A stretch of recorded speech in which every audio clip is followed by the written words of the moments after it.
Hello, my friends, and happy Kaiju. Today we're looking at Godzilla Rivals, Rodan vs. Ebirah, and this issue can be found in Godzilla Rivals Round 2, the trade paperback. And it's the second story in there after Gigan, so I thought, hey, we just looked at Gigan, we might as well look at this book. I figure we're probably going to go through this full trade paperback by the end of the week here, but... We're going to go ahead and look at it in the single issue just because that lays open a little bit better for the video style review, but I recommend picking it up in the trade paperback if you don't have it already and you want to get it. And you know, let's just focus on this cover a little bit more because this cover is actually one of my favorite bits about this whole book. I think that's just really sick. I'm a huge fan of Ebirah. That's one of my favorite movies, Horror of the Deep. It's super duper fun, so I'm predisposed to liking him. However, I gotta say, this is not my favorite issue. It's got a lot of real dumb stuff in it. And I'm gonna blame that on writer James Wright, because Phillip Johnson does a commendable job illustrating this issue, and my problems with the book do not stem from how anything is depicted. But it starts off, we got this this space elevator here, and this lady, she's well, excuse me, there's one of the big problems right there. This person who goes out of their way to tell us their pronouns or they them at several points, literally on different pages. On page 2 and on page 4 we get it again. And I'm not going into my Godzilla comic to be lectured on gender politics, no matter where you line on the thing. It doesn't belong in a comic book like this. If somebody's transgendered, it shouldn't even come up in conversation because the person appears and seems like the gender they identify with. And it's not organic into the story, and they, them is just kind of... That's not even identifying as a thing. That's just looking for attention. Like, come on. So that took me out of the story and predisposed me to feeling a little sour on it. But the story itself is that we're up in this space station. They're doing some nefarious things with the monsters on this space station because it's out of jurisdiction anywhere. So they feel they can do this. And we get this bit of a far-fetched thing of this one lady who's new on the space station here, talking and saying, hey, remember this other experiment that happened with these plants? Maybe they're gonna awaken and fight each other. And then, like, at that exact moment it happens. And that's the biggest flaw, the biggest sin of this issue, is that just ridiculous. It's not even a plot hole. It's just the most asinine coincidence. Like, immediately, as soon as the lady talks about the analogy of remembering a thing, the thing happens. And it's just really silly to me. This high-tech space station, too, is severely understaffed because we see like 4 people with identifiable faces. We have these 2 here, her, and then the one other lady.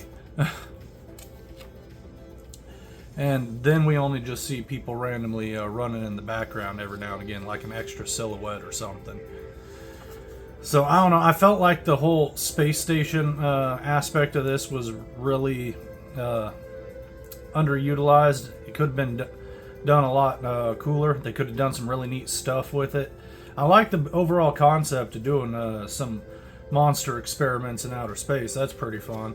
And I do like this free fall drop we got where Ebirah and Rodan end up falling out of the space elevator and are crashing down. And this is cool with Rodan getting his wings torn up.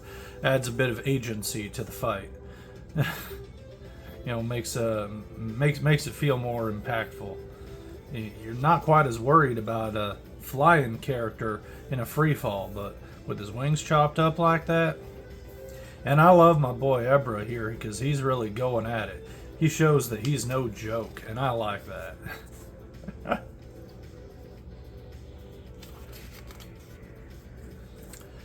But we end up having Biollante being a fairly decent part of this story, to the point where it doesn't really feel like a true Ebirah versus Rodan story, because although they're fighting, we also get a bit of Biollante and a bit of Mechagodzilla in this story as well, which is cool, but it just deviates from the like headline nature of Ebirah and Rodan going at it.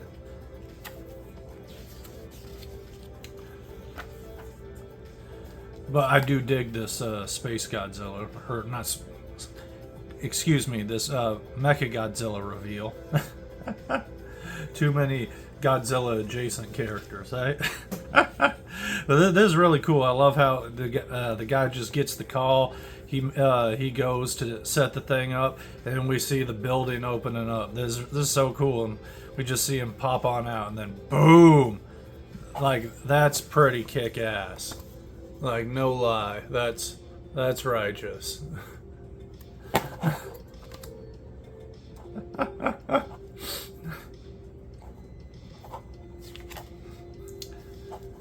And I really dig this too, because they're like, well, we gotta be careful with Mechagodzilla, because when he shows up, so does the big man. And I love this panel right there of Godzilla. He's looking so scary, just coming from the ocean. But I dig this. It's always fun when I see Mechagodzilla show up in a comic, especially comics that aren't tied to any particular continuity, because they always use a different Mechagodzilla design. And here we get a cool looking Kiryu, which I can dig.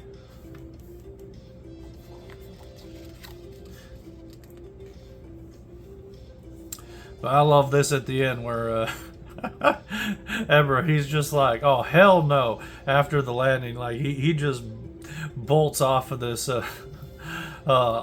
ship, and he just like dives back into the water. And Rodan, he's seen better days, I tell you what. He's not looking too good. But so it looks like Ebirah came out of this match the winner, because he's looking pretty spry, and Rodan seems to be recaptured. And we get this little stinger at the end, implying that the head scientist lady has baby Godzilla up in space still, and so who knows what's in store. And here we got a preview cover for the next issue, which is the Biollante versus Destroya. So that's really fun. We'll go over that issue as well. I had a good time with it. Here we got the cover gallery, and this is the main cover here, Phillip Johnson. And again, I really like this cover a lot. I think that's sick, with that space station up there, Rodan and Ebirah, and then we got Godzilla on there too. He only has a cameo in the issue, but they give him cover credit anyway. But this cover right here, man, Brenda Chi, this is sick. And I usually go for main covers, but if I saw this on the stand, I think I would have had to have grabbed that, because the color palette on this is beautiful and the details look good. We don't have as much representation of the space station, just them kind of falling from space there, and you see a little bit of it. But man, that just looks so freaking cool.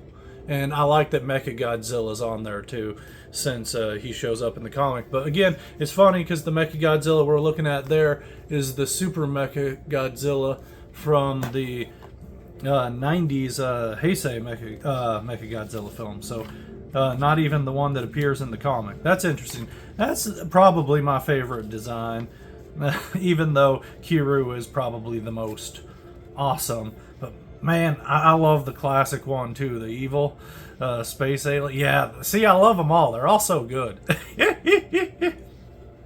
Here we got this really dope cover. Wow, this is really cool. Take a look at that there. Whew. I like that. That's a really cool painting style thing. Lindsay, am I saying that right? But look at this cover right next to it. that Stefano Landini. That is sick. That black and white. Ooh, that is real sexy. I'd have a hard time not picking that up too. Ooh. My comic shop usually only gets like 2 covers if they do get variants though. But that's it there. The rest is just ads in the back.